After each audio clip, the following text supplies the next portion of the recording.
તો વિસાવદરની પેટા ચૂંટણી પહેલા રાજકારણ ગરમાયું છે। આમ આદમી પાર્ટીના ઉમેદવાર ગોપાલ ઇટાલિયાનો એક એઆઈ વિડીયો વાયરલ થયો છે। કેશુભાઈ પટેલ ગોપાલ ઇટાલિયાને આશીર્વાદ આપતા હોય તેવો વિડીયો વાયરલ થયો છે।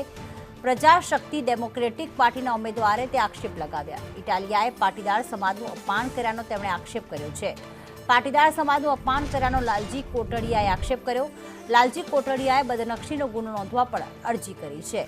તો વિસાવદર વિધાનસભાના આપના ઉમેદવાર સામે અરજી થઈ છે। ગોપાલ ઇટાલિયાએ કેશુભાઈ પટેલનો એક એઆઈ વિડીયો બનાવ્યા છે, જેમાં તે તેમને આશીર્વાદ આપી રહ્યા છે તેવો વિડીયો વાયરલ થઈ રહ્યો છે। ત્યારે ખાસ પ્રજાશક્તિ ડેમોક્રેટિક પાર્ટીના જે ઉમેદવાર છે તેમણે અરજી કરી છે કે ગોપાલ ઇટાલિયાએ પાટીદાર સમાજનું અપમાન કર્યું। ગોપાલ, मैं पूरी जिंदगी विसावदરના ખેડૂતો અને ખેત મજૂરો માટે સંઘર્ષ કરું છે। હવે આ જવાબદારી તું સંભાળ અને ખેડૂતો અને ખેત મજૂરો પશુપાલકોની તકલીફ દૂર કર બેટા।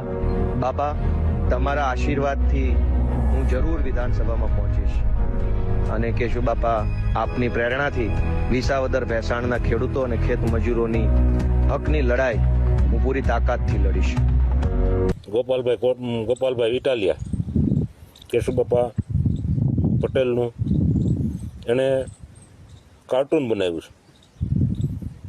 કાર્ટૂન એવું બનાવ્યું છે એણે કે એક મૃત્યુ થઈ ગયેલા આપણા પૂર્વ પ્રમુખ, આપણા મુખ્યમંત્રી, એનું અપમાન કર્યું છે લોકોએ।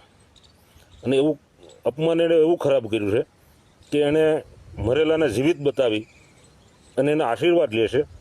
એલા ભાઈ, તું ગોપાલભાઈ આટલી હલકી કક્ષાએ જા, આ તને ખબર પડે કે તે કેવડા સમાજનું અપમાન કર્યું છે। તે એના ટેસ્ટી પાસેથી આશીર્વાદ લીધા હોત એક વાત અલગ હતી, પણ તે આ કેશુ બાપાનું હળહળતું અપમાન કર્યું છે।